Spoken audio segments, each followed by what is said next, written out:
Viఠoba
धर्मरक्षावया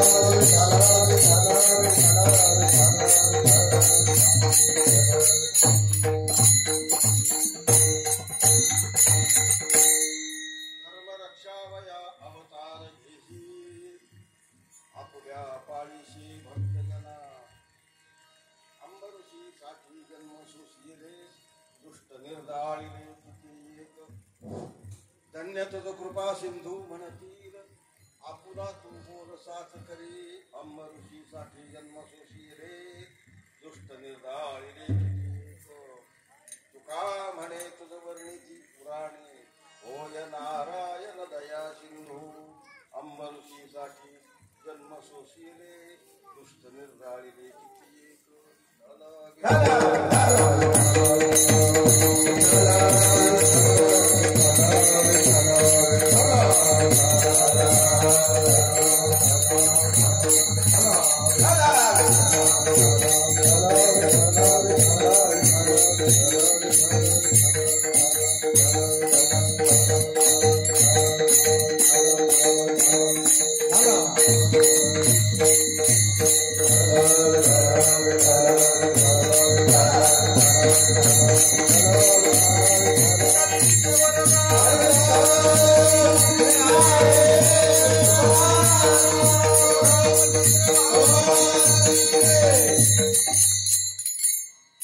धर्मरक्षावया अवतार घेशी या ठिकाणी कीर्तना जो अभंग निवडलेला आहे हा अभंग जगद्गुरु तुकाराम महाराजांचा चार कडव्याचा अभंग आहे. बरीच वर्ष झाली गायकवाड आणि जाधव ही दोन माणसं माझ्या त्या टायमात अजून कोणी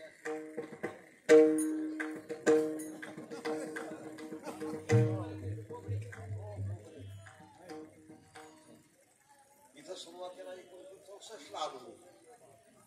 बोरीबंदरला मुंबई पाहायला म्हणून मला तिथल्या वाघ नावाच्या आमचे गोलमतीजवळ वाघ म्हणून 555 नंबरचे हमाल होते बोरीबंदरला. त्यांचे तिकीटला वगैरे आता ते धार्मिक होते. मला म्हणजे चला मुंबई पाहायला म्हणून मुंबई पाहिला. 15 दिवस बोरीबंदर मध्येच ते जायचे. असे एखादा मेल आला एखादं तिकीटाचं माणूस बाहेर काढायचे पैसे होते यायची चालते जायचं खायला.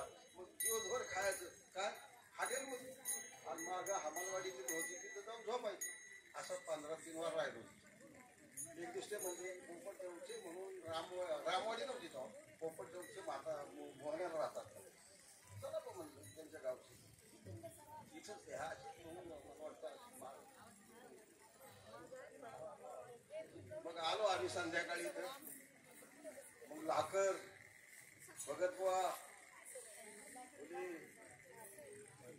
पाखरे पाचवे शिवरामबुवा पाचवे त्यांचे थोरले बंधू होते तेव्हा.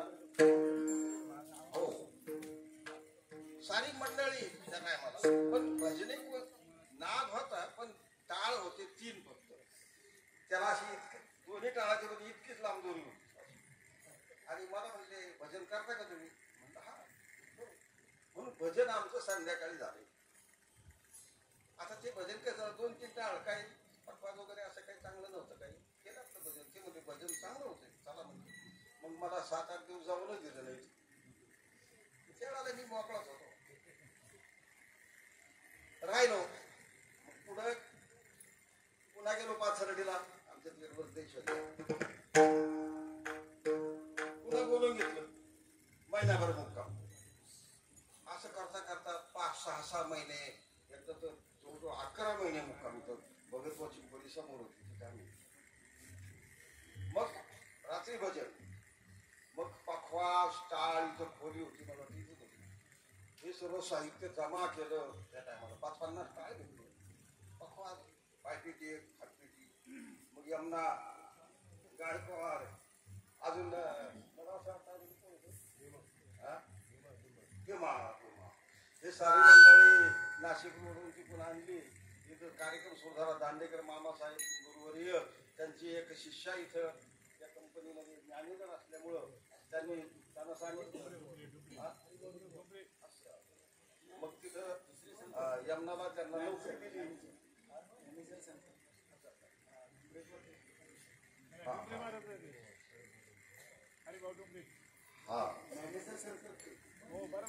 आणि इथं चांगल्या प्रकारचं सुरू झालं. मग रामनवमीचा उत्सव सुरू झाला. रामनवमीला असा कार्यक्रम जबरदस्त व्हायचा इथं. मग आम्ही रामदास मनसुखला बोलवलं एकदा, आव्हाड वगैरे बरीचशी मंडळी आम्ही बोलीत होतो. मग तो कार्यक्रम इतका रंगला सारखं. आणि मी सारखं नेहमी यायचो. मग तिथे काय कुठे राहायचं काय कसं काय नाही म्हणून आम्ही तर बहुतांचे कार्यक्रम करायचो कल्याणच्या भोवती. सारी भजनी मंडळी आम्ही जाऊन कीर्तन वगैरे करून परत मुक्कामाला इथे यायचो. असा हा प्रोग्राम परमार्थाचा सुरू झाला. आणि या ठिकाणी खूप मोठ्या प्रमाणात रामनवमी सुरू झाली. मधल्या काळामध्ये 10-20 वर्षे गेले. मी म्हणलं आता काय चाललंय रामनवमीमध्ये, सारे गेले जे ते आयुष्याने संपले. आता राहिले 2-3.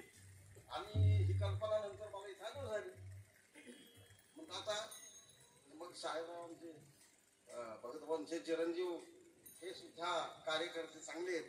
आणि कार्यकर्ते असल्यामुळे जुन्यापासून त्यांचं लक्ष होतं.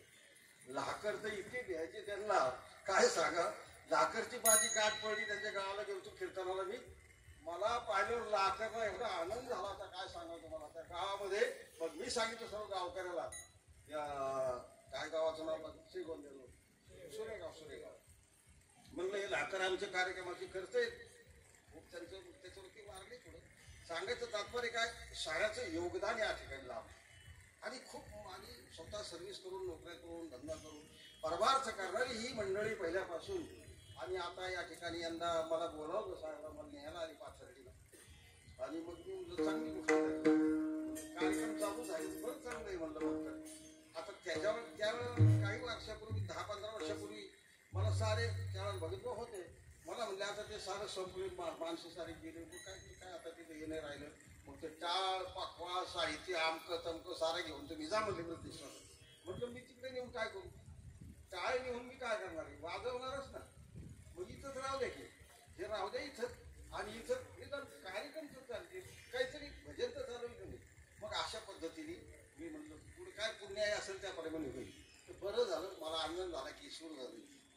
आता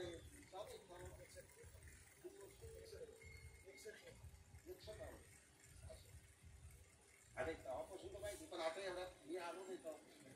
तर या ठिकाणी अशा प्रकारचा हा कार्यक्रम परमार्थ विषयक भगवंताची आणि जयंती या ठिकाणी साजरी होते.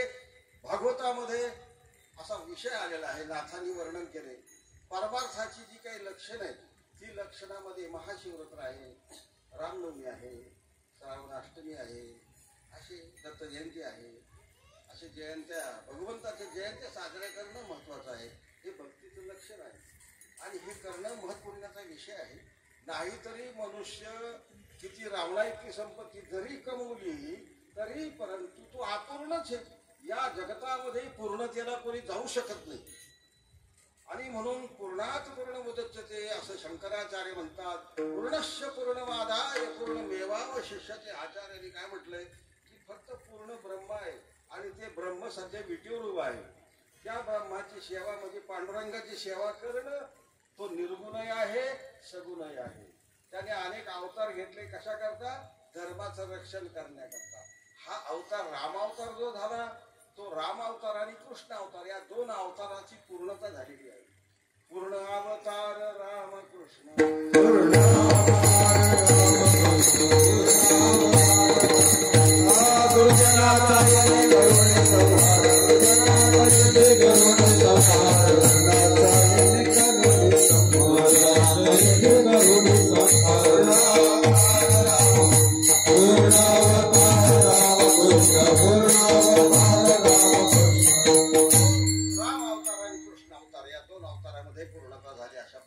परित्राणाय साधूनां विनाशाय च दुष्कृतां धर्म संस्थापनार्थाय संभवामि युगे युगे. या ठिकाणी भगवंताने अवतार कार्य जे केलेलं आहे ते अवतार कार्याचं वर्णन साधू संतांनी केलेलं आहे. हे अवतार भागवतामध्ये सर्व अवताराचं वर्णन आहे.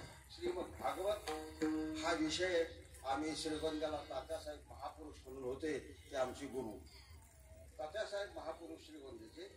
आणि त्यांच्याकडे मी बरेच वर्ष राहिलो. प्रथम धुर्णा महाराजाकडे होतो पंढरपूर. आणि धुंडा महाराज देगलूरकरच्या काळामध्ये ज्ञानेश्वरी आम्ही त्यांच्याकडे केली, विद्यासागर वगैरे घेतला. हे सर्व परमार्थाचं श्रवण झाले त्या ठिकाणी. 6 वर्ष पंढरपूर. त्याच्यानंतर पैठणला जो काला सुरू झाला, धुंडा महाराज पैठणला कीर्तन करीत असेल आपल्या नाथाच्या तिथं. मुंजा घरी नाथाला मुंजा प्रसन्न झाला आणि तिथं गुरुचं पत्र ज्या ठिकाणी मिळेल तिथंच तुम्ही राहा असा आदेश होता. नाथानं पत्र आलं जनार्दन स्वामीचं. ते स्वामीचं पत्र कुठे मिळालं? त्यांचं मुंजा घरी. आपल्या नाथाच्या राऊंड मधून असं रस्ता आहे, तिथं जवळच बसा नाथाची कुटुंब राहतात. तिथं ते मुंजा त्या मुंजाच्या तिथं ते पत्र मिळालं आणि नाथाने तिथं स्वतःचं वास्तव्य सुरू केलं. सारी नाथ मंडळी तिथं असतात आणि मग नाथांना तो मुंजाच प्रसन्न होता अशा प्रकारचं. आणि मग त्या ठिकाणी नाथांनी श्रीमद भागवत, भावार्थ रामायण वगैरे संत वाङ्मयाचा खूप मोठा विचार केला, खूप लिहिलं अशा प्रकारचं आहे. तिथं धुंडा महाराज कीर्तन करायचे. त्या होळीमध्ये 200 माणसं बसतील. इथे फार मोठं राहत, थोडं याच्यापेक्षा निम. आणि तिथं धुंडा महाराजांचं कीर्तन. तिथं नाथ मंडळी म्हणायची बाहेर राहून मग आपण मोठा कार्यक्रम करू षष्टीच्या वेळेला. ते म्हणले नाही इथंच करायचं. इथं श्रीखंड्या होता, इथं सर्व काही झालेलं आहे, तिथं करायचं. एक दिवशी आपला सहज काल्या दिवशी गुरु महाराज बसले होते. मला म्हणले टाळकरी उभे राहिले होते. आता त्यांची आज्ञा झाल्यानंतर मला काही नाही बांधलं नाही. मी फेटा बांधला, महाराज समोर बसले. पुढे 3 वर्ष कार्यक्रम महाराज होते. नंतर त्यांचे चिरंजीव बांधला. तो कार्यक्रम कालचा 41वा झाला. नाथांच्या घरी माझं कीर्तन काल्याचं असतं अष्टमी 9 ते 11 सकाळी. मग तो 41वा कार्यक्रम. ही संतांची कृपा आहे, धुंडा महाराजांची कृपा, नाथांची कृपा. आणि आमच्या भागामध्ये सद्गुरू वामन भाऊ म्हणून जे होऊन गेले, वामन भाऊची पूर्ण कृपा माझ्यावर झाली. त्याचं कारण असं, ते वाचा शुद्ध सत्पुरुष होते, महासिद्ध. आणि वारकरी संप्रदायामध्ये श्रेष्ठत्व ज्याला म्हणतात तपस्वी अशी होती. त्यांचा माझा सहवास खूप झाला आणि मला म्हणले तुमच्या बुद्धीप्रमाणे परमार्थ करा. त्यांचं ते वाक्य ते बुद्धीप्रमाणेच ठरले. मी श्रीमद भागवतावर 2 ठिकाणी लिहिले. श्रीमद भागवत 12 स्कंध मी 2 प्रकाराने लिहिले. आता ते छापले नाही अजून, पण इतकं सुंदर झालंय ते. एखादा साधा माणूस भागवत सांगल ते वाचल्यानं.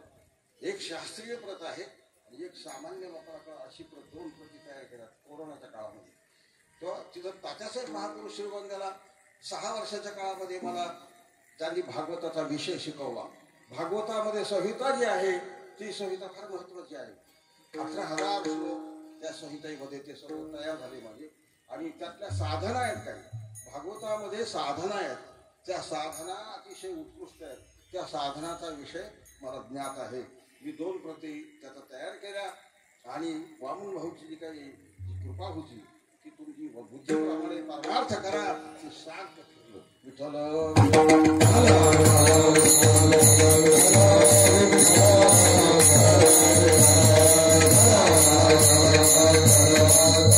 आपल्या वारकरी संप्रदायामध्ये अशी फार मोठी संत झालेली आहे. अतिशय सिद्ध असे संत आहेत. आणि जे संत वाङ्मय आहे, भागवत, ज्ञानेश्वरी, गाथा, हे वाङ्मय किती श्रेष्ठ आहे. माणसाला वास्तविक पाहताना प्रपंच करून परमार्थ करत असताना या साधू संतांच्या ग्रंथाचा जर आपण विचार केला ना तर त्याला ते समाधान जन्मभर राहील आणि त्याचा प्रपंच सुद्धा सार्थकी लागेल अशा प्रकारचा आहे. आणि मनुष्य जन्माचं खरं सार्थक आहे ते. आणि हे करत असताना साधू संतांनी प्रपंच करून त्या ठिकाणी तुम्ही परमार्थ साधवा इतकं सोपपत्ती करून ठेवलंय. फक्त आपल्याला आचरण करायचे, श्रद्धा ठेवायची, त्याप्रमाणे थोडंफार करायचे. जेवढं करतात तेवढं. मला आज असा आनंद वाटला की ही सर्व टाळकरी मंडळी जरी माझ्या उंचीची नसली तरी परंतु सारे एकदम कटकवाद अशा प्रकारचे टाळ घेऊन आणि परमार्थ करणारी मंडळी आहेत. तेव्हा तुमचं मी किती वर्णन करू अशा प्रकारचं आहे. तेव्हा हे साधू संतांची कृपा होणं फार महत्वाचं आहे. नाहीतर मनुष्य जन्मामध्ये काय करणार, करून काय करणार. किती भोग असले, किती काय असले, शेवटी काय नाही त्याच्यावरती. इंद्रियच्या ठिकाणी जातात. हे सर्व मृत्यूनंतर जिकडे तिकडे जातं. एक आत्मा जो आहे तो आत्मा फक्त शिल्लक असतो. तो जीवात्मा म्हणून जो आहे तो जीवात्मा परब्रह्माशी अभिन्न होण्याकरता त्याला अध्यात्माची गरज आहे, त्याला संतांच्या सहवासाची गरज आहे. आणि जो मार्ग सांगितला तो मार्ग म्हणजे हरिकीर्तन हे भगवंताला प्रिय आहे, ते केलंच पाहिजे अशा प्रकारचं आहे. अनेक साधना आहेत. ज्ञानेश्वरीमध्ये साधना आहे, त्या साधना मला माहिती आहे. ब्रह्मनामाची साधना ही अजून प्रगट नाही कुठं. त्या ब्रह्मनामाच्या साधनेने अति ज्ञानेश्वरीच्या ओम तत्सदिती निर्देशो या श्लोकापासून 3 श्लोकापर्यंत साधना आहे. ती मला एका हिमालयातल्या एका साधूने शिकवली, सांगितली. तिकडेच नगर भागाला कांबार गावाला आमची भेट झाली. सांगितलं तात्पर्य काय की काही संत अशा आहेत ती पूर्णतेला गेलेली आहेत आणि त्यांचा आपल्याला सहवास होणं किंवा त्यांची भेट होणं ही दुर्मिळ आहे. आणि ही साधू संतांनी ज्ञानेश्वर महाराजांनी ही साधना केली. 10व्या अध्यायामध्ये ज्या ओव्यात पहिल्या नमो विशद विद विद हा कारण सूर्या वगैरे अशी ती 5-6 ओव्यात त्या किती महत्वाच्या. त्या ओव्या जर आपण म्हटलो ना रोज नेमाने तर त्याचा हृदयविकार जातो असं इतकं विशेष आहे. माऊलीच्या ग्रंथामध्ये जे काही साधना आहेत त्या साधना सुद्धा फलस्वरूप लगेच होतात.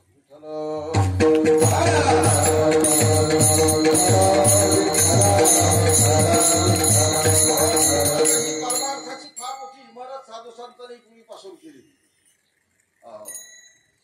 त्या काळापासून किती जुने संत. आता मी माझं वय 79 आहे चालू. 79 5/11/1945 जन्म आहे माझा. सोमवार आणि दीपावलीचा पाडवा 1945. आणि लहानपणापासून ही आवड आहे मला. मी 10-12 वर्षाचा असताना घराबाहेर पडलो आणि साधू संतांचा सहवास झाला. पुन्हा महाराजांचा झाला. मामासाहेब दांडेकरांची प्रवचनं माधवबागेत आम्ही ऐकायला त्या काळात राहत होते. मुंबईला ह्या सुद्धा करायचं. कुठे जेवायचं कुठे चांगलं आमचं सोय लागायचं. तसं काही नव्हतं. सारी मंडळी इथं राम इथं आलं तर इथंही सारं केलं. किती काही चांगलं होतं. आणि अशा तऱ्हेने जी काही जोड लागत गेली ती परमार्थाला पूरक ठरली. मग तात्यासाहेब महापुरुष श्रीगंध्याचे ही सर्व मंडळी भेटली. नाथ मंडळी पुढं पैठणची नाथ मंडळी आता त्याची जुनी सारी गेली. 10-12 पोरं आहेत नाथांची वंश. त्यांना मी भागवत शिकायला जात असतो नाथांच्याकडे.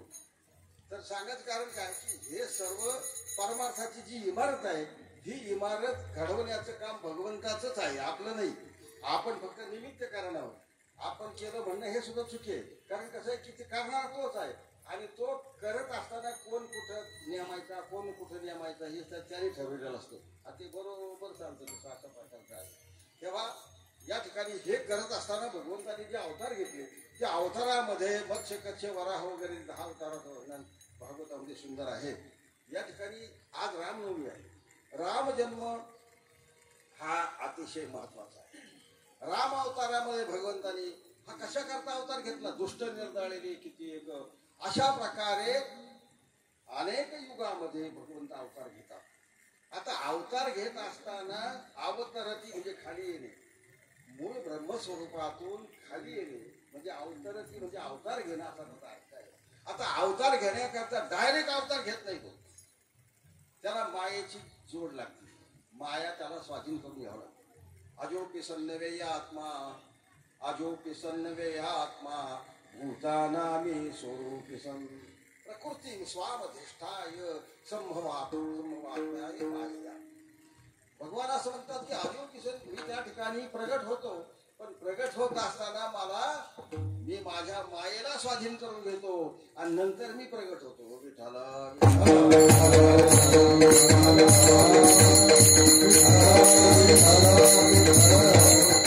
कारण काय भगवंत मायेला स्वाधीन करतो तुमच्या आमच्या सारखा होतो. याचं कारण असं आहे कुठलाही व्यवहार करताना साधक बाधक असो साधक व्यवहार असो तर बाधक असो त्या साधक बाधक व्यवहाराला समान सत्ता लागते. समान सत्ता असल्याशिवाय व्यवहार होत नाही असं आहे.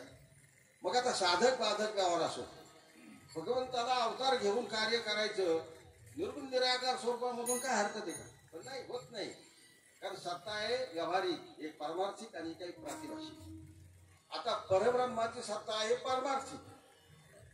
जगताची सत्ता आहे व्यावहारिक आणि खोटं जे आहे ज्याला आपण बोगस म्हणतो त्याची सत्ता आहे प्रातिभाषिक. आता प्रातिभाषिक जे आहे ते असत्य आहे. मृगजळ कसं आहे असत्य आहे. मृगजळाची गंगा अशी दिसते उन्हाळ्यामध्ये माळ रानावरती पाणीच असं दिसतं पाणी चाललंय आणि हरिण काय करतं पळत आहे त्याच्या मागे. हरणाला तहान लागली आणि ते पाणी त्याला दिसतं आणि ते पाणी काय नसतं ते मृगजळ आहे. हरणाची तहान व्यावहारिक आहे आणि मृगजळ प्रातिभाषिक आहे. मग प्रातिभाषिक सत्तेतलं ते पाणी आणि व्यावहारिक सत्तेतली तहान यांचा मेळ बसत नाही. ते पाणी प्यायलाच मिळत नाही, म्हणून साधक व्यवहार होत नाही. आता उदाहरणार्थ टीव्हीवरती पदार्थ तळले, मग घरात आज्ञा द्यायला पाहिजे, आता जास्त भाजी अशी करू नका, चपात्या करू नका, काय नका, कारण आता टीव्हीवर पदार्थ फार सुंदर होऊन राहिले, ते आपल्याला पुष्कळ होतील खायला मिळतील. टीव्हीवरचे पदार्थ ते कशात त्याची प्रातिभाषिक आहे. आपण व्यावहारिक आहोत, आपली गोष्ट व्यावहारिक आहे, म्हणून खाण्याचा साधक व्यवहार होणार नाही अशा प्रकारचा आहे. किंवा टीव्हीवर लंका जाळली, रावणाची लंका जाळलेली आहे आणि तिथं प्रेक्षक आपण बसलो, आपल्याला झळ लागत नाही, काही गरज होत नाही, काही नाही. त्याचं कारण काय? प्रातिभाषिक अग्नी आहे आणि आपण व्यावहारिक सत्तेमध्ये आहोत, म्हणून त्या काही जाळण्याचा बाधक व्यवहार होत नाही.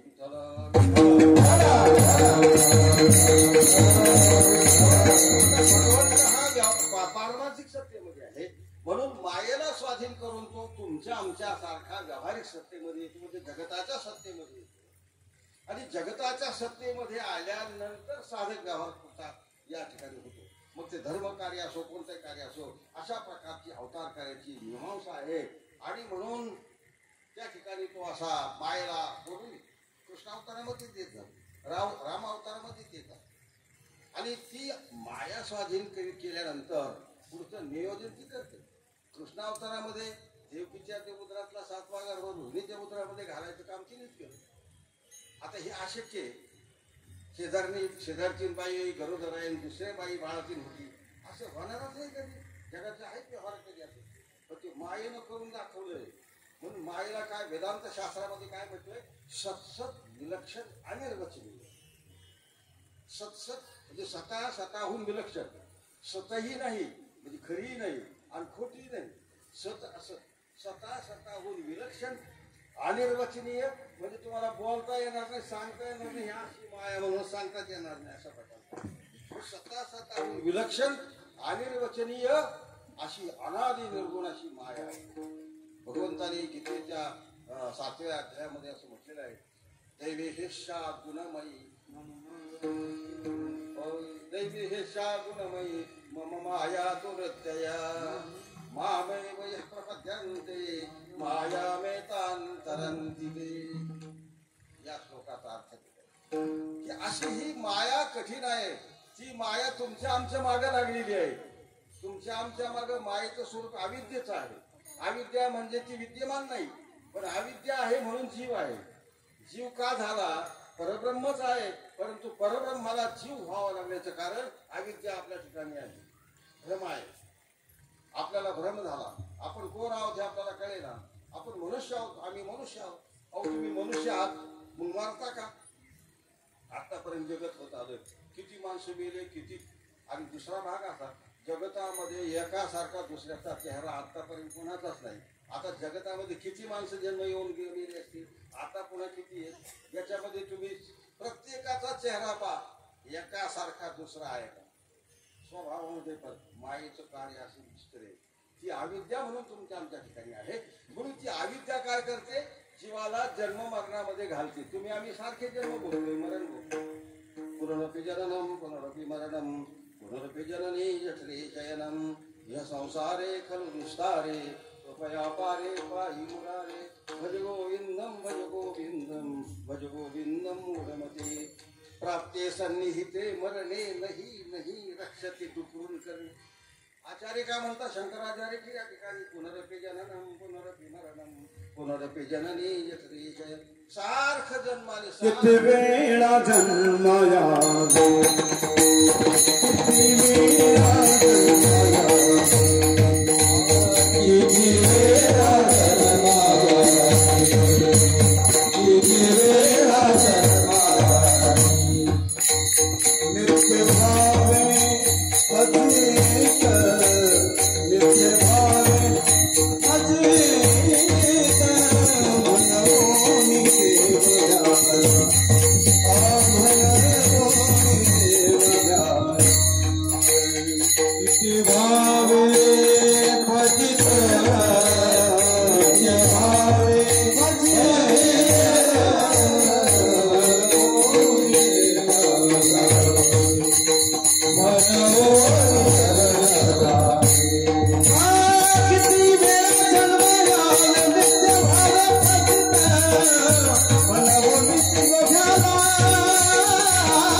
कलियुगामध्ये त्या ठिकाणी सांगतात.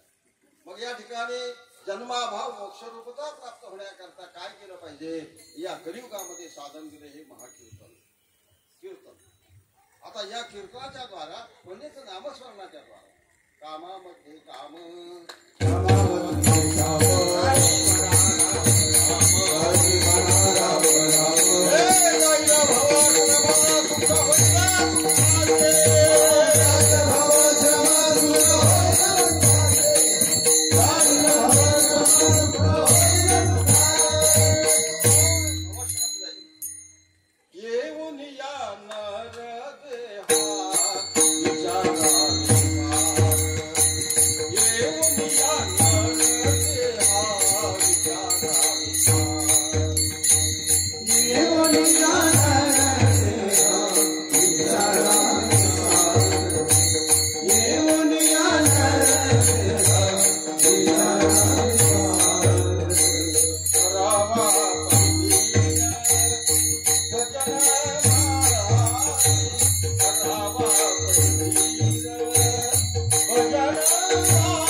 कार्याची मीमांसा अशा प्रकारची धर्मरक्षावया अवतार घेशी आपुल्या पाळीशी भक्तजना.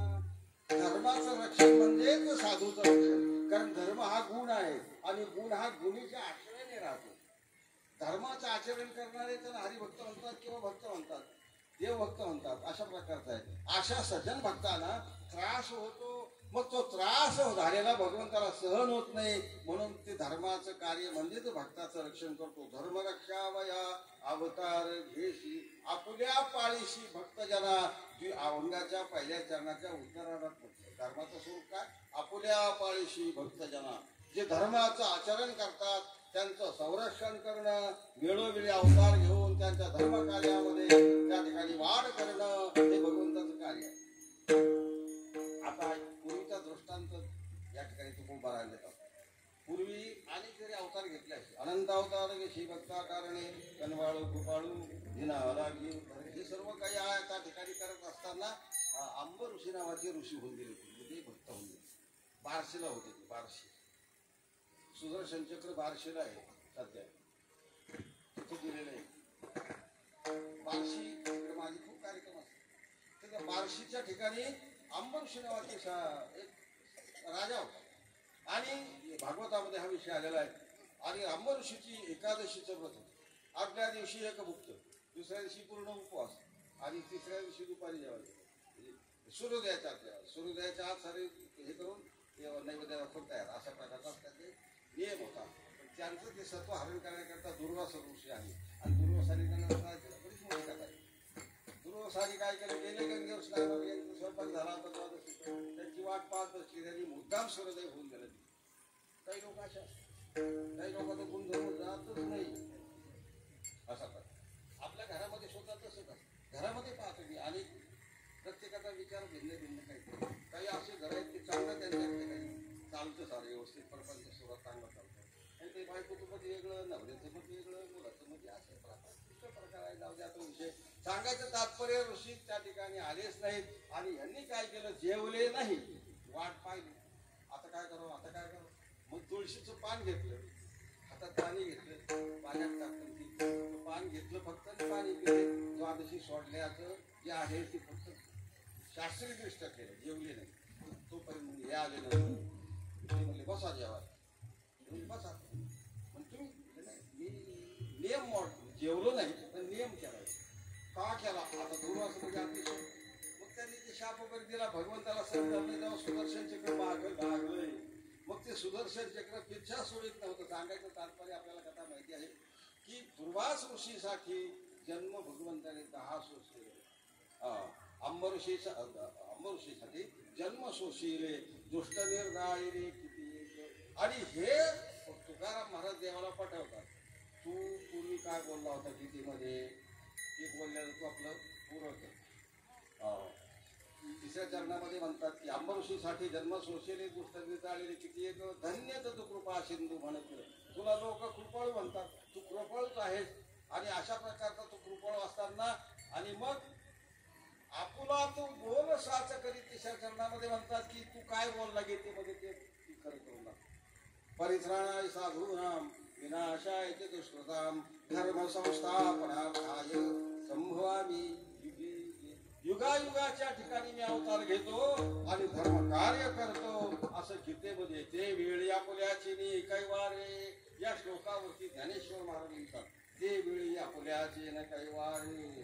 त्या वेळेला असा संभव होईल, त्या वेळेला मी आपुल्याची म्हणजे माझ्या भक्तांच्या काय वारा करता.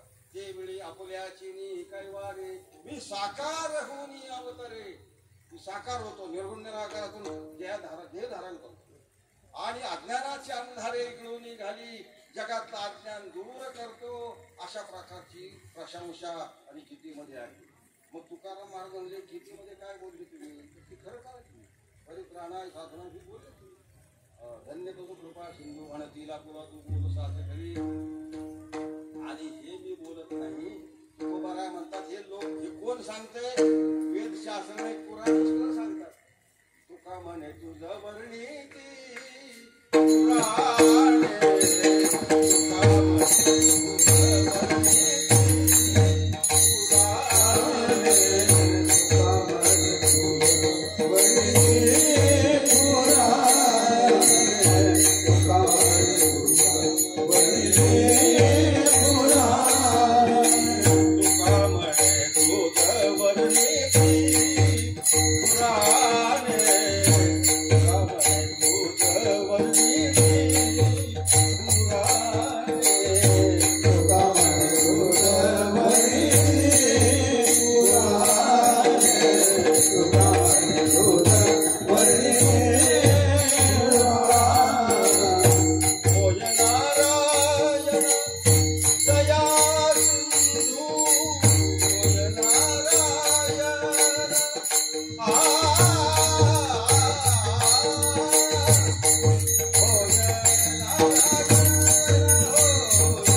अनुसरले वेदाने तुला मौन टेकवलंय साधू संत तुला अनुसरले अजून काय नाही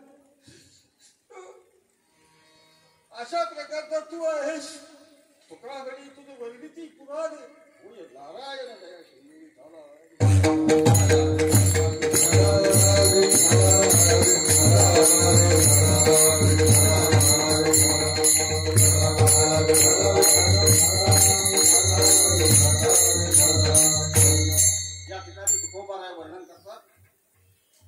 तुकाराम महाराजांचा गाथामध्ये 5वा भेद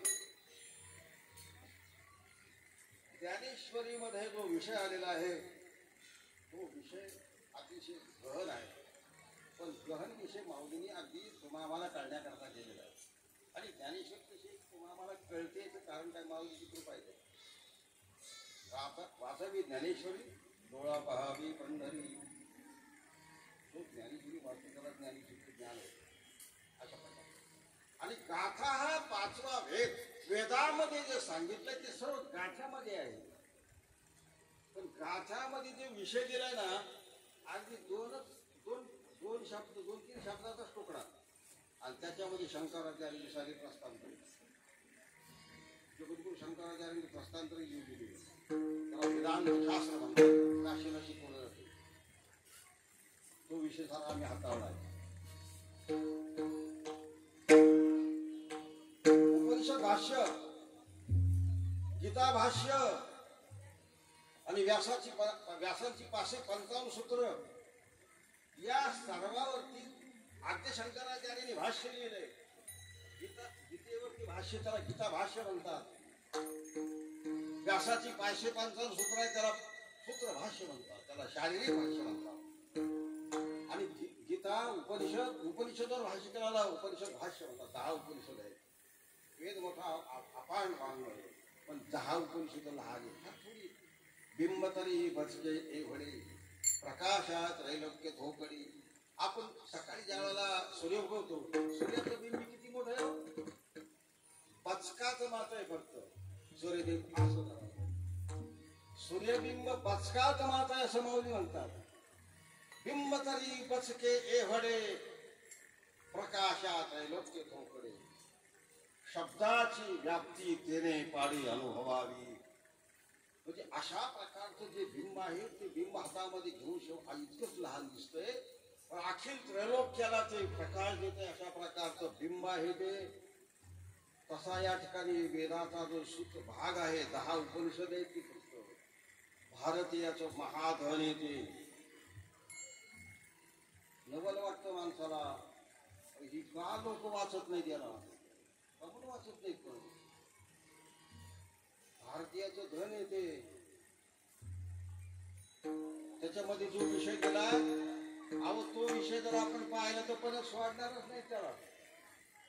म्हणून पाश्चात्य लोक ज्ञानेश्वरी शिकण्याकरता मराठी शिकण्याकरता इथं येतात पुण्याला. त्याचं कारण त्यांना कळत आहे की हे फार भारी म्हणजे इतकं श्रेष्ठ वाङ्मय आहे. आणि शंकराचार्यांनी भाषेले त्याला प्रस्थानत्रयी म्हणतात. ती प्रस्थानत्रयी तुकाराम महाराजांनी अभंगाच्या एका एका तुकड्यात आणलेली. त्याला उदाहरण तुम्हाला काहीतरी नावाचं उपनिषद आहे. आम्ही धुंडा महाराजांच्याकडे श्रवण करीत असताना पंढरपूरला या विषयावर महाराजांचं व्याख्यान चालू होतं. ब्रह्मनामाची क्रिया म्हणजे काय हा विषय चालू होता. आम्ही उत्सुक कान देऊन ऐकत या कार्यावरच्या गोष्टी आहेत.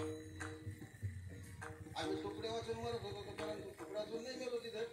पण तुकड्या म्हणजे तुकडे नीट मिळत नव्हते. तर सांगायचं कारण की अशा परिस्थितीमध्ये ती करत होतो आम्ही. म्हणजे त्याची जिद्द होती, प्रयत्न होता. विषय दुसरा नाहीच काय, जेवायचं अभ्यास करायचा. एकदा पांडुरंगाला शिव दिले.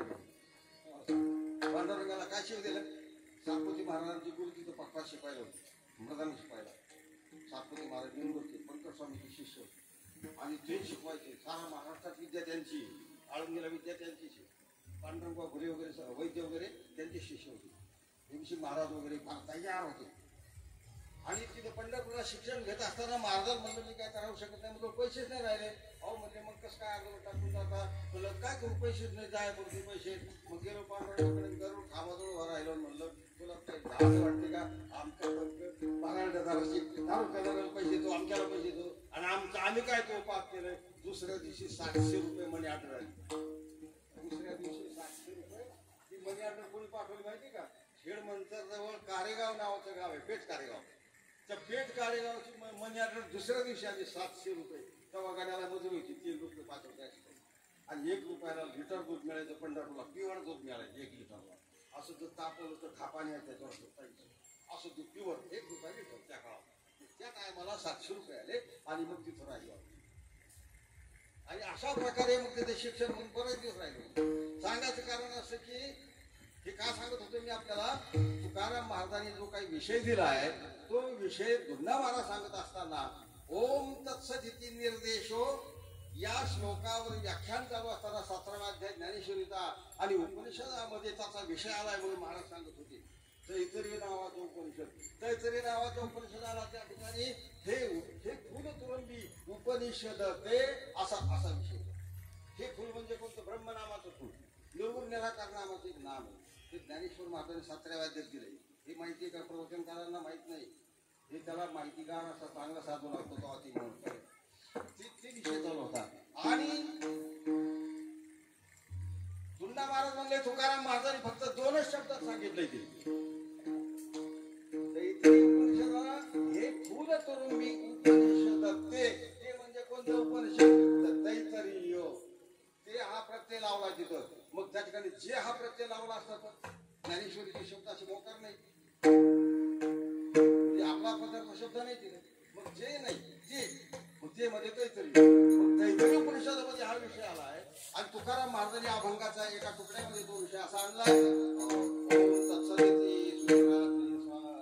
कृपेचा सागर पांडुरंग हा तुकाराम महाराजांचा अभंग. ओम तत्सदिती सूत्रातील सार कृपेचा सागर पांडुरंग या 2च शब्दामध्ये शंकराचार्याची प्रस्थानत्रयी आणली तुकाराम महाराज. अभंग सोपे दिसतात, अभंगामध्ये अर्थ असा आहे, कितीतरी अर्थ आहे, सांगता येणार नाही अशा प्रकारचा आहे. तुकाराम महाराजांचं वाङ्मय सामान्य नाहीये. आणि म्हणून या ठिकाणी आद्य शंकराचार्यासारख्यांची प्रस्तावना किंवा जे काही लिहिलंय त्यांनी गीता भाष्य, उपनिषद भाष्य, सूत्र भाष्य ते एका शब्दात तुकाराम महाराजांनी आणलंय. म्हणजे सामान्य संत होते नाही तुकाराम महाराज. ज्ञानेश्वर महाराज, एकनाथ महाराज ही संत मंडळी अतिशय भगवंताच्या जवळची.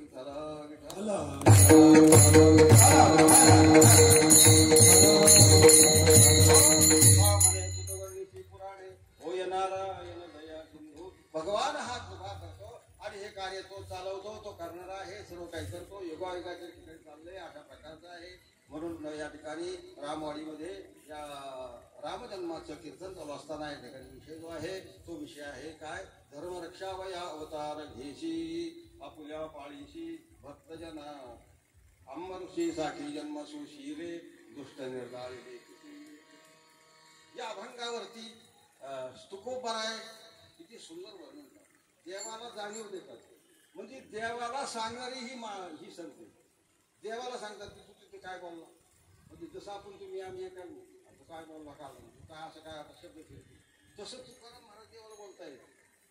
गीतेमध्ये काय बोलले तुम्ही, गीतेमध्ये बोलले ना, मी असं करीन, मी तसं करीन, आमचं होईल, सारं बोलले. ज्ञानेश्वर मार्गदर्शनाचा अनुवाद करायचा.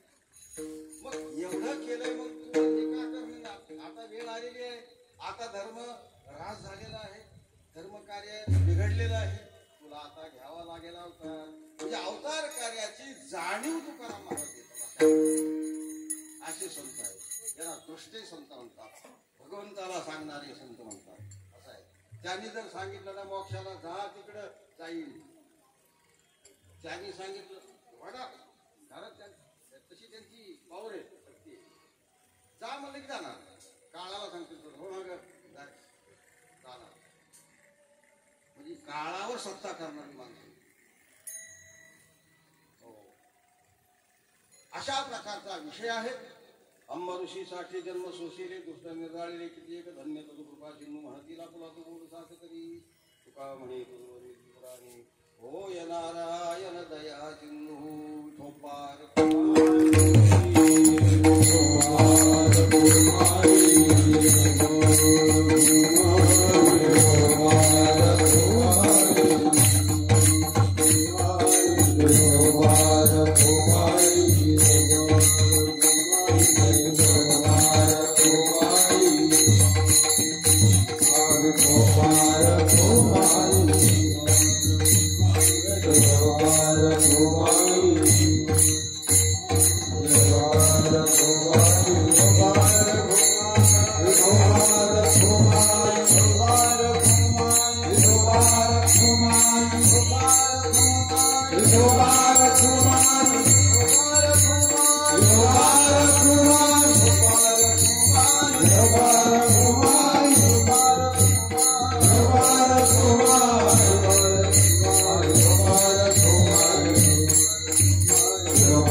धर्मरक्षावया अवतार घेशी आपुल्या पाळीशी भक्तजना.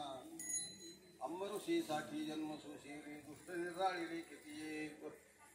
या अभंगाच्या द्वारा तुकोबा राय भगवंताला अवतार कार्याची जाणीव करून देतात.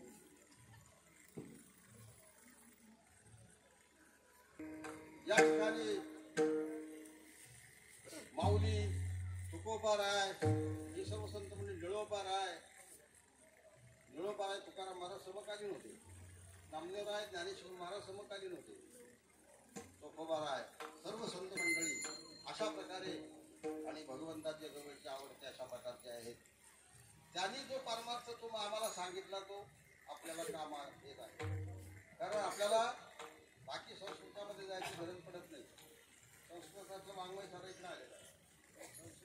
भागवताचं संस्कृत फार अवघड आहे. संहिता त्याला म्हणतात, संहिता. ती संहिता पैठणला असते पोरांना. सांगायचं काय कारण? मी माझं महत्त्व सांगत नाही, मग महाराज महत्त्व सांगत असते स्वतः. तसं मी आकाशवाणीचा गाणार आहे पुणे केंद्राचा. आकाशवाणीवर माझे 200-300 कार्यक्रम झाले. असं मी काही सांगत नाही. मी आता माझ्या मागं लिहित नाही. हरिभक्त सुद्धा लवकर लिहित नाही. हरिभक्त परायण असं म्हणून आपण गेलं म्हणजे पण अवघड आहे. हरीचे भक्त परायण म्हणजे हरीच्या ठिकाणी हे फार मोठं हे. हे तर मी म्हणत असतो, तुम्ही कोण म्हणले ना हरभरे भरण्यात पटायचे, हे आपला हरभरे भरले चांगली भरतो तसं काय त्याची फुटाने करायचं. मी तुमचा भाग सोडून द्या. मग त्या ठिकाणी गायनाचार्य, मृदंगाचार्य, मृदंगही माझा झालेलं आहे तिथे पंढरपूर. आकाशवाणीचे पुणे केंद्राचे गायक मी नाही कधी राहील, मला ते आवडत नाही. मी कशा करता सांगितलं आपल्याला हे. या ठिकाणी तुकाराम महाराजांनी द्रष्टे संत आहेत, त्यांचा अधिकार आहे. तुमचा आमचा अधिकार फक्त सेवा म्हणून सुद्धा करण्याची नाही की नाही, आपण करतोय तरी काय आहे फक्त बाकी आपल्याला त्याचं मोठं. तुका म्हणे मी अभिमाना वेगळा धरोनी या भार निराळा राहिला असेल. की संत खरे द्रष्टे संत आहेत आणि म्हणून भगवंताला अवतार घ्यावा लागतो. त्याच्या राम अवतार असाच झाला. ज्या नियमाप्रमाणे माग त्रेतायुगामध्ये राक्षसांची वाढ झाली होती, अधर्माची वाढ झाली. धर्माचं आचरण करणं लोक लाज वाटायला. धर्माचरण करणं हे आपलं कर्तव्य आहे, मनुष्य जन्माचं कर्तव्य आहे. त्याला जातीपातीची गरज नाही. कोणी असो तो मनुष्य आहे ना. तुला गरज आहे उद्धार होण्याची, तू कोणत्या जातीची जाऊ दे. मग तू काय कर, साधू संतांचं वाङ्मय वाच की, तुला खरा समभाव तिथं कळल. नुसता समभाव म्हणजे एका जातीने दुसऱ्या जातीत लग्न करणं हा समभाव नाही. तुम्ही ज्याच्या वळीने जातीच्या वळीने लग्न करा, भानगडी करा, परंतु परमार्थ हा कसा आहे, हा पुरुषार्थवादाने आहे आणि त्या ठिकाणी तो अद्वैत आहे. अद्वैत म्हणजे ज्ञानदृष्टीने, या कार्यदृष्टीने या जीवाचा आणि परब्रह्माचा विषय येतो. त्या ठिकाणी जगताचा विचार होतो. या जगतामध्ये फक्त दोनच आहेत. कोण? एक ईश्वर आणि दुसरा जीव. हे दोनच आहे. हे सारं जग जेवढं आहे, या जगामध्ये किती किती किती भाग आहेत? दोनच आहेत. एक आहे जीव आणि एक आहे ईश्वर. ईश्वराला मन नाही, जीवाला मन हे कामक्रोध हे सारं आहे. मग तो कोणताही जीव आणि जीवनीमध्ये असो, सर्प असो, किडा असो, काही असो, मनुष्य असो, 4 पायाचे असो, 10 पाय, हे सर्व प्राणी याला म्हणायचे जीव. हे जीव आणि दुसरा ईश्वर, हे दोनच प्राणी या जगतामध्ये आहेत. आता ईश्वर हा नियंता आहे आणि जीव हा भोगता आहे. जीवाला जन्ममरण भोगावं लागत आहे, कारण त्याचं कर्मानुगच्छति जीव एक हा. कर्माच्या नियमाप्रमाणे आणि त्याला तो जन्म मरणाचं दुःख आहे. म्हणून जीवाने ईश्वराला शरण जाऊन, ईश्वराच्या स्वाधीन होऊन जीवस्वरूपाला त्या ठिकाणी तिळांजली द्यावी आणि भगवत स्वरूपाची प्रार्थना करून भगवत चिंतन करावं. त्या चिंतनाच्या द्वारा जो काय होतो, मुक्त होतो. अशा प्रकारचा तुकाराम महाराजांची शिकवण आहे. या ठिकाणी त्रेतायुगामध्ये भगवंत म्हणजे प्रस्थ वाढलं अधर्माचं आणि त्यावेळेला भगवंताला अवतार घ्यायची आवश्यकता आणि मग त्या अवतार कार्याची पूर्वमीमांसा अशी की प्रथमतः या सूर्यवंशामध्ये आज नावाचा राजा होता. अयोध्येच्या ठिकाणी अयोध्येला आज नावाचा राजा सूर्यवंशामध्ये होता. तो आज नावाचा राजा, त्याचा एक मुलगा होता दशरथ. हा दशरथ महान पराक्रमी, इंद्राला सुद्धा मदत केली स्वर्गामध्ये एकदा. असा हा महापराक्रमी अज नावाच्या राजाचा मुलगा दशरथ राजा. एकदा त्यांची बृहस्पतीची गाठ पडली. म्हणजे बृहस्पतीची गाठ पडल्यानंतर बृहस्पतीला दशरथाने सांगितलं, म्हणजे मला पुत्र नाही हो, पुत्र हे न शमे राज्यम सर्व दुःखाय कल्पते, मला पुत्र नाही. मग त्या बृहस्पतीने सांगितलं, तुम्ही एक काम करा. म्हणजे काय? पुत्र कामिष्ठी नावाचा यज्ञ करा. म्हणजे आणि पुत्रकामेष्टी यज्ञ विभांडक नावाचा ऋषी अयोध्येजवळ राहतोय म्हणजे अरण्यात. त्याचा मुलगा ऋष्यशृंग आहे, तो हरणीपासून झालेला आहे. तो ऋष्यशृंग जो आहे त्याच्या हाताने तुम्ही यज्ञ करा म्हणजे तुम्हाला पुत्रप्राप्ती होईल, असा विषय स्वर्गामध्ये बृहस्पतीने दशरथ राजाला सांगितलं. आणि मग दशरथ राजा अयोध्येला आल्यानंतर पुत्रकामेष्टी यज्ञ करण्याकरता म्हणून आपल्याला ऋष्यशृंग मिळाला पाहिजे. ऋष्यशृंगाच्या हस्ते विभांडक ऋषीचा मुलगा आहे म्हणजे असं सांगितलं. मग त्याला कसं आणायचं? मग इंद्राची मदत घेतली. इंद्राला सांगितलं, म्हणजे इंद्राने सांगितलं असं करा, मी अप्सरा वगैरे देतो तुमच्या बरोबर. त्या अप्सरा सर्व त्या ठिकाणी येतील आणि ऋष्यशृंगाला घेऊन येतील. मग असं नियोजन झालं आणि सर्व अप्सरा, वसंत ऋतू हे सर्व पाठवून विभांडक ऋषीचा आश्रम ज्या ठिकाणी होता, विभांडक ऋषी सकाळच्या पर्यंत तपश्चर्याला जायचे. आणि तपश्चर्याला गेल्यानंतर इकडं ऋषीशृंग एकटा आश्रमात होता. आता ऋषीशृंगाला जगताची कल्पना काहीच नाही. श्री म्हणजे काय, कोण काय, काही माहित नाही. ते असणारे जे काही स्वर्गातील सर्व अप्सरा वगैरे ज्या आल्या, वसंत ऋतू आला, सर्व काही आले आणि त्या ऋषीच्या आश्रमाजवळ ऋषीचा आश्रम त्या ठिकाणी पाहिला. ऋष्यशृंग आतमध्ये होते. तिथे त्यांचा आवाज ऐकतो की बाहेर या म्हणले, या या या, कारण अपमानी या अतिथी ने सुकृताची संपत्ती. त्या ठिकाणी अपमान नको करायला म्हणून आपल्याकडे जे आले जातात. आणि म्हणून ऋष्यशृंगाने त्यांना बोलावलं तसं ते थोडस थांबून निघून गेले. विभांडक ऋषीला संध्याकाळी सांगितलं की असे लोक होते म्हणे, मला वेगळे दिसले म्हणले. ते तसे चांगले दिसत होते ते, पण म्हणले मी त्यांना बाकी जास्त बोललो नाही. विभांडक म्हणले अरे अतिथीचा अपमान तर करायला नाही पाहिजे ना. मग त्यांचा समाचार घ्यायचा. दुसऱ्या दिवशी परत आले ते. मग आधीच वडिलांनी सांगितलं होतं.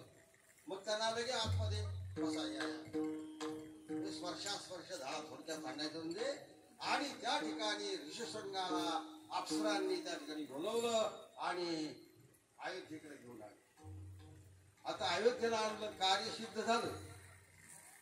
विभांडक ऋषी तिकडे अरण्यात, मुलगा हा गेलेला माहित नाही त्यांना. ते तपश्चर्याला गेले, संध्याकाळी आले, ऋषशृंग नाही. आता ऋषशृंगला अयोध्येला गेल्यानंतर शांतनू राजाची मुलगी शांतना ही लगेच देऊन दशरथ राजाने त्यांचा विवाह होऊन टाकला. गडबडच केली साहेब, वेळ घालवला नको. आणि विवाह झाला. सुनबाई त्या ठिकाणी विभांडक ऋषीची सुनबाई झाली ती. विभांडक ऋषीला जेव्हा ते कळलंय, क्रोधाने लाल झाले. माझा मुलगा न्यायचं काय कारण? ते आले अयोध्येच्या जवळ. राजा दशरथ सामोरा गेला त्यांना आणि सामोरा जाऊन त्या ठिकाणी या म्हणजे ऋषी महाराज होती फार संतप्त होते. पण ज्या वेळेला विभांडक ऋषी तिथं आले, सुनबाई पाहिली आणि ऋषशृंग पाहिला, ते बसलेले होते. राजाने सांगितलं मी ऋषशृंगाचा विवाह केला. म्हणजे पहा शांतना नावाची मुलगी दिलेली, ही तुमची सुनबाई. मग आता मुलगा आणि सून पाहिल्यानंतर ऋषीला काय वाटलं? आता मुलगा आणि सूनबाई पाहिल्यानंतर त्याचा सर्व क्रोध मावळला. आणि क्रोध मावळल्यानंतर विभांडक ऋषीला तो क्रोध आलेला गेला आणि ती सुनमुख पाहिल्यानंतर शांत झाला. पुत्र स्नुषा दोन्ही देखता नयने आनंदाला मने म्हणे नामा.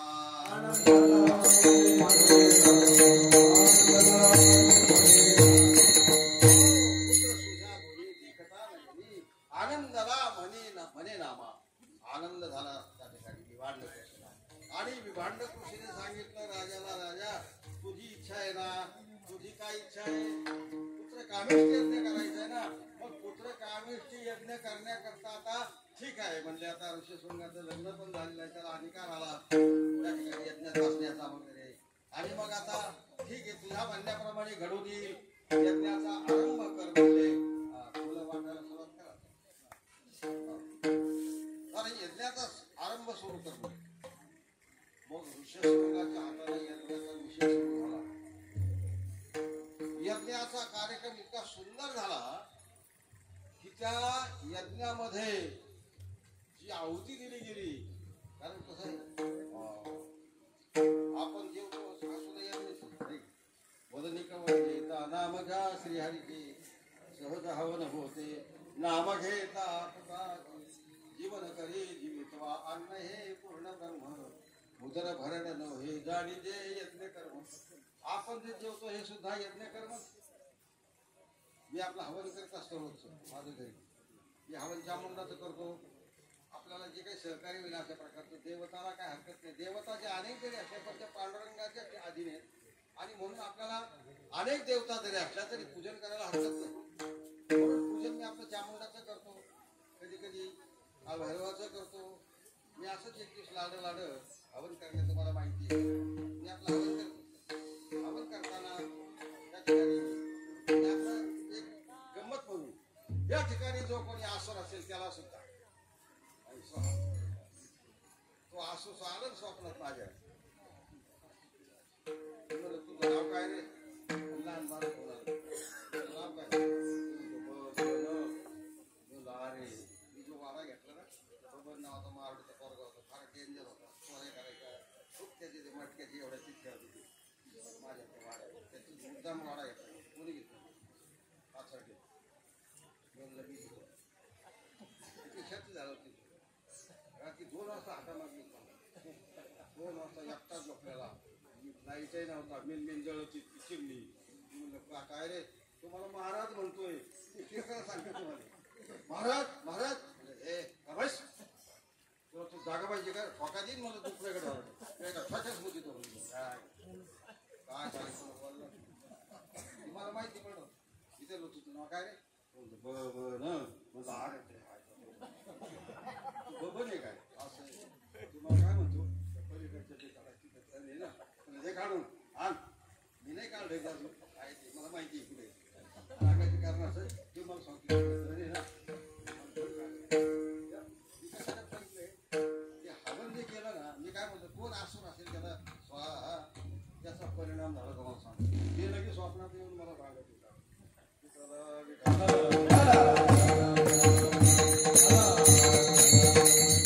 अनेक विषय आहेत. तेव्हा सांगायचं तात्पर्य काय की हे सर्व देवता जे असतात देवताच्या ठिकाणी काही त्याला पावर दिलेले असतात. त्याच्याप्रमाणे घडत अशा प्रकारचा आहे. मग आता अजय नावाच्या अंबर ऋषशृंगाच्या हाताने यज्ञाचा आरंभ सुरू झाला. यज्ञाचा आरंभ सुरू झाल्यानंतर यज्ञ नारायणतेने संतोषाला शेवटची आहुती झाली स्वाहा. आणि जेव्हा यज्ञ पेटलाय आणि यज्ञ पेटून द्यायला संपूर्ण तयारी झाली आणि त्या शेवटच्या टायमाला आमच्याकडे तेलकोडगाव म्हणून गाव आहे नेवाशाजवळ. तिथे बाबूनाना म्हणून तेलकोडगावचे ब्राह्मणाची विद्वान ते माझे मित्र होते. शापादती शराब होते. म्हणजे कुठलेही विषय कोणताच विषय त्यांच्याकडे रोज सकाळपासून लोक गर्दी असते. कुठलाही प्रश्न लगे धाड असेल सांगून मोकळं अनेक लोकांचे काम केले. शिवाय हरिभक्त होते, वामन होते, शिष्य होते. अशी श्रेष्ठ वारकरी संप्रदाय होते. आणि त्यांनी काही काही घटना मला सांगितल्या होत्या. ह्या साऱ्या बऱ्याचशा घटना. तर सांगायचं काय की त्यांना लोहिया महाराज श्रीकृष्णदास लोहिया महाराज होते. त्यांनी त्यांच्या तिथं पैठणजवळ त्यांचं संस्थान त्या संस्थानावर यज्ञ केला होता. आणि यज्ञाला माणसं आणले काशीचे ब्राह्मण 11 ब्राह्मणांनी. आणि ते बाबूनाना तिथं महाराष्ट्रातले त्यांचा मतभेद झाला. कोणता अग्नी आणायचा कोणत्या अग्नीला बाबूनाना म्हणजे अमुक अग्नी पाहिजे. त्याचे म्हणजे नाही ते स्वतःला अभिमानी समजत होते. आम्ही काशीचे. मग ते म्हणले तुम्ही पेटवा. हे नाना काय म्हणले आम्ही पेटवतो. एकट्या माणसाने यज्ञ पेटवला. लोहिया महाराजांनी त्यांची मिरवणूक काढली हत्तीवरून. त्या काळात बाबूनाना तेलकोडगावकर अति विद्वान मनुष्य. 11 ब्राह्मणाचं काम 48 तास मांडी मोडली नाही. आणि शेवटच्या अवधी झाल्यावर धडाडीच्या आडवे पेटले. लोहिया महाराज त्या ठिकाणी खुश झाले. म्हणजे याला म्हणजे काशीचे ब्राह्मण नतमस्तक झाले. महाराष्ट्रामध्ये अशी लोक येतात म्हणजे यज्ञाचा विषय. तसंच ऋषशृंगाच्या हाताने यज्ञ झाला. आणि यज्ञाचा शेवट झाल्याबरोबर यज्ञ नारायण केले संतोषाला आणि पायस पात्र घेऊन वर आला म्हणजे प्रसादाचं भांड. त्या प्रसादाच्या भांड्यामध्ये प्रसाद ठेवलेला होता आणि तो प्रसाद दशरथ राजाच्या 3 राण्यांना लगेच देऊन टाका म्हणून आदेश झाला. ताबडतोब जास्त विलंब लावू नका, पायस ते पात्र घेऊन या करी. आणि त्या ठिकाणी आमचे नारायणाने दिलेला तो प्रसाद कौशल्येला प्रथम भाग दिला, सुमित्रेला दुसरा भाग दिला आणि तिसरा भाग कैकेयी रुसली. तिथे विघ्न झाले. कैकेयीला राग आला, रुसली. आणि तेवढ्यात काय झालं, गाडी नेते नेले निज भागा.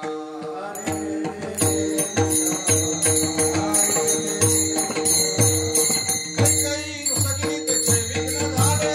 कैकेयी रुसली तिथे विघ्न झाले. गाडी नेते नेले निज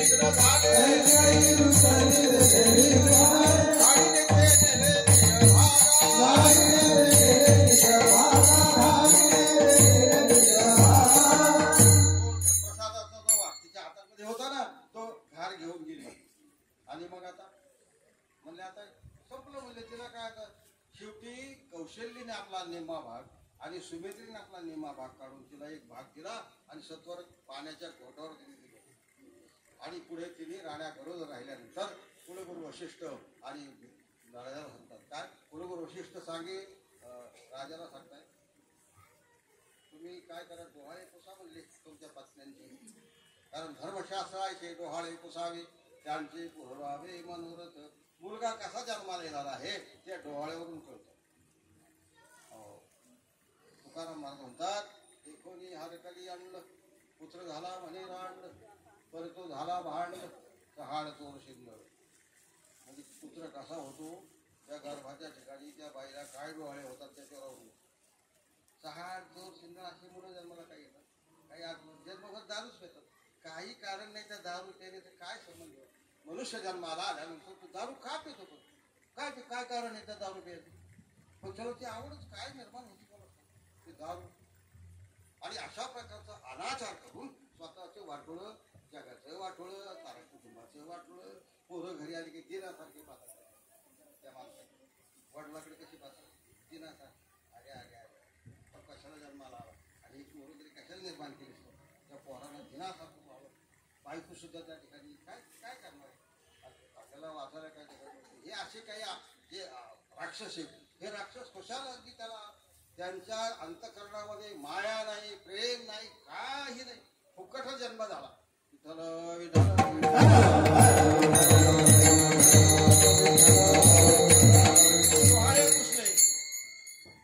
प्रथम गेला कैकेयीच्या मंदिरामध्ये. कैकेयी रुसलेली होती. राजा आला परंतु तिने मग झोपेचं निमित्त केलं. कैकेयी झोपे. राजा आला बसला मंचकावर आणि विचारतो डोहाळे मदशी सांग आता. ती काय म्हणते, जे म्हणे वाटत असे जीवा काय मला असं वाटतं ज्येष्ठाशी धाडावी दुरी दिगंतरा नये समाचार त्याचा ज्येष्ठ पुत्र होईल ना त्याला खुशाल वनवासाठी पाठवून द्या, मला त्याचं काही वाटणार नाही बाई, आम्हाला काही वाटत नाही. राजाला म्हणजे कठीण झालं. तिथून राजा उठला, सुमित्रेच्या मंदिरामध्ये गेला. सुमित्रा पाहिलं राजाला, या या या सत्कार केला राजाला, वर बसा म्हणे. आणि अशा प्रकारे मग तुम्ही काय राजा विचारलं काय आज्ञा म्हणजे तुम्हाला काय वाटतंय काय. ती म्हणे काय नाही वाटत, ज्येष्ठाची सेवा करावी, जो थोरला असेल त्याची आम्ही सेवा करू, आम्हाला काय नाही, आम्हाला उपवास घडला तरी चालेल पण आम्ही ज्येष्ठाची सेवा करणार. मग अशा प्रकारचं राजाला समाधान वाटलं. सुवर्णाचं फुल घेतलं, सुमित्रेवर ओढून टाकलं. राजा दशरथ तिथून उठला, कौशल्याच्या मंदिरामध्ये गेला. ते नामदेव महाराज सारं वर्णन करून गेलं. आणि कौशल्याच्या मंदिरामध्ये गेल्यानंतर त्या ठिकाणी कौशल्या ही भानावरच नव्हती. याचं कारण काय, उदरात असे भक्ताचा काही वारी तेथे कैची उरी देह भावा. जो परमात्मा नित्य योगी त्याचं ध्यान करतात, योगी त्याचं ध्यान करतात, ते सुद्धा देह त्यांच्या देहाच्या ठिकाणी स्मृती होते, ते सुद्धा विधेयी बनतात, जनकासारखा विधेयी होतो. अशी उदाहरणं आहेत. मग भगवंताच्या नामाने विधेयी बनतो. मग तो हृदयामध्ये जर असेल किंवा गर्भाशयामध्ये असेल तर काय होईल. म्हणून कौशल्य वाहणारच नव्हतं. आणि मग राजा विचारतो आपल्याला काय वाटतं आता कौशल्य जर भानावरच नाही तर काय बोलणार. मग राजा म्हणतो न बोलेची काही शिकाय झाले होते झडपिले निश्चय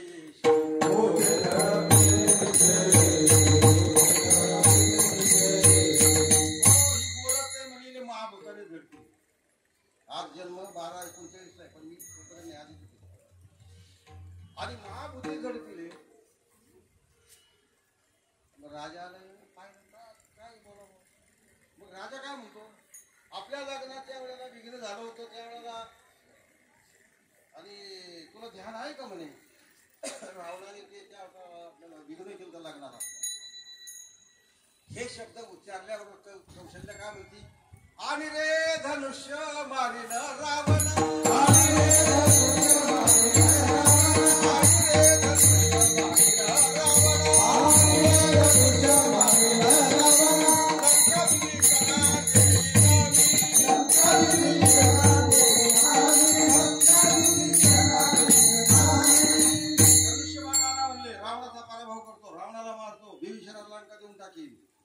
कौशल्य बोलते. राजा म्हणते हे असं काय बोलतो कारण हे विषय पुढचं काही माहित नव्हतं राजाला. लंका काय आणि ते रावण काय हे काय बोलते काही समजा म्हणून वशिष्ठाला बोलावलं. आता वशिष्ठ ऋषी होते ते आले पाहिलं त्यांनी कौशल्यला. वशिष्ठ ऋषीला कौशल्यला पाहिल्यानंतर वशिष्ठ ऋषी सुद्धा ध्यानातून गेले आणि ते तिथे गप्प झाले. वशिष्ठ ऋषी सुद्धा भानवर राहिले नाही. राजा काय म्हणतो वशिष्ठाला सुद्धा भूताने जडले. जसं कौशल्य भूताने जडले तसं या ठिकाणी वशिष्ठाला सुद्धा भूत लागलंय. आता काय करू. आणि असं म्हटल्यानंतर भगवंताचा धावा सुरू केला राजाने. अच्युता केशवा माधवा नारायणा प्रभू आमचं अशा प्रकारचं स्मरण केलं आणि ते स्मरण चालू असताना मग त्या ठिकाणी वशिष्ठ उठून बसले आणि सांगितलं राजा तुझ्या वंशामध्ये भगवान आज अवतार घेत आहे. आज तुझं भाग्य धन्य आहे म्हणे. तू काय काळजी करू नको म्हणजे विश्वाचा आत्मा जो आहे ना तो त्या ठिकाणी अवतार घेतो आणि तो अवतार होतो तुझ्या कौशल्याच्या उदरामध्ये आहे. तो प्रभू रामचंद्र या रूपाने होणार पुढे. आणि अशा प्रकारचं सांगून मग त्या ठिकाणी या राजालाही आनंद झाला. आणि इतकं विषय हा विषय कधी झाला उत्तम हा चैत्र महिना होता. उत्तम हा चैत्र मास ऋतू वसंताचा दिवस शुक्ल पक्ष ही नवमी उभे सुरवर ते व्योमी मध्यानाशी दिन कर बळबळी होया स्थिर मध्यानाशी दिन कर बळबळी होया स्थिर मध्यानाशी दिन कर बळबळी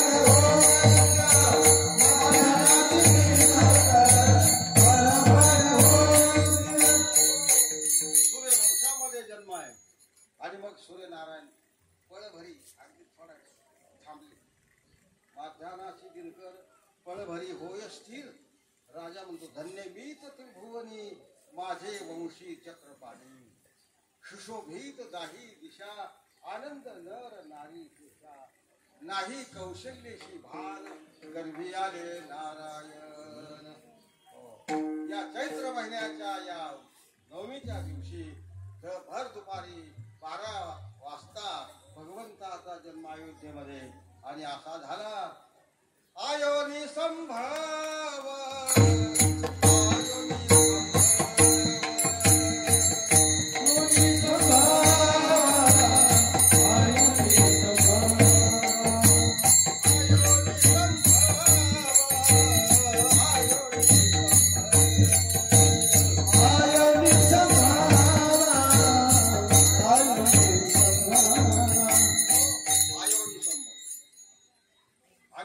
संभव जन्म होता असा नाही झाला. एकदम त्या ठिकाणी प्रगट झालेला. प्रगट कौशल्य पुढे एकदम प्रगट अयोनी संभव प्रगटला हा रातो भगवंत एकदम प्रगट झाले. नामा म्हणे डोळा पाहिन भुवन प्रेमाळा अशा प्रकारचे भगवंताचा जन्म झाला. आता सर्वांनी उडी मारायचं आणि कुलदेवाला उधळायची. रामचंद्र महाराज की जय. रामचंद्र महाराज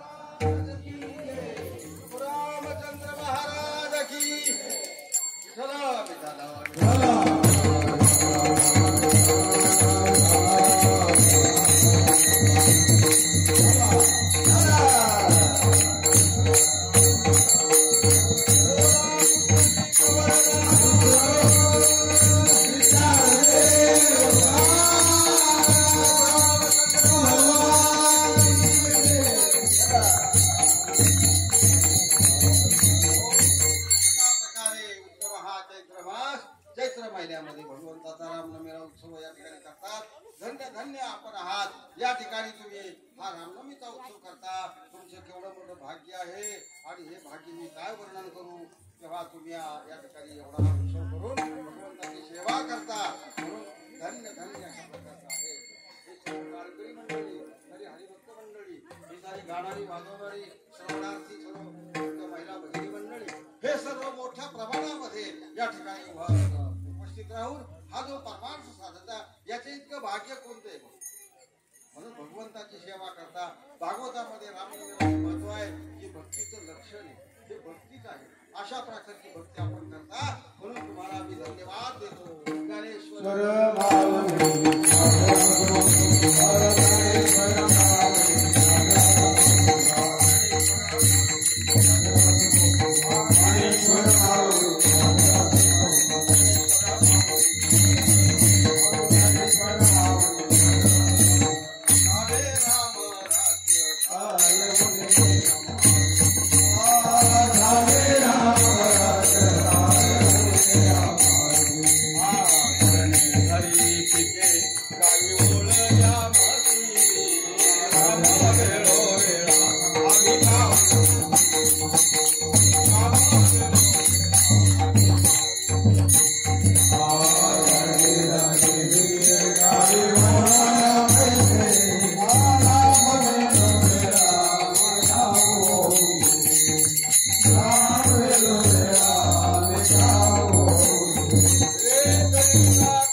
आपल्या पाळीशी भक्तजना अम्मऋषीसाठी जन्म सोसेली दुष्टाने जाळली किती एक धन्य तुझ कृपा सिंधू म्हणतील पुढा तू गोड साथ करी.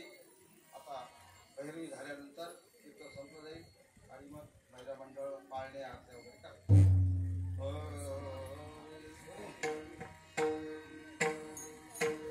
करायचं. तुका म्हणे तुझा वर्णी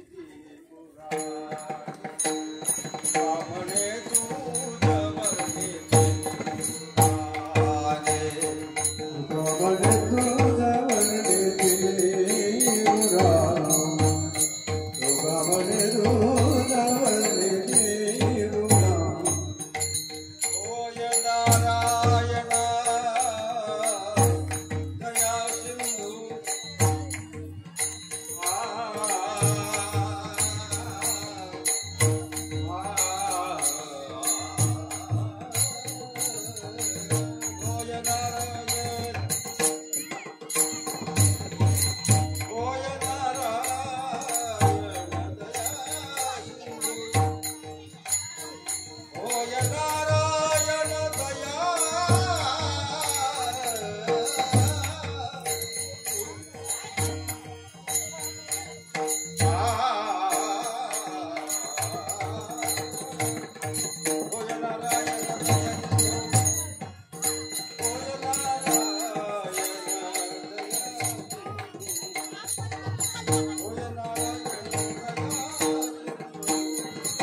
दुष्ट निर्दाळिले किती एक येते एक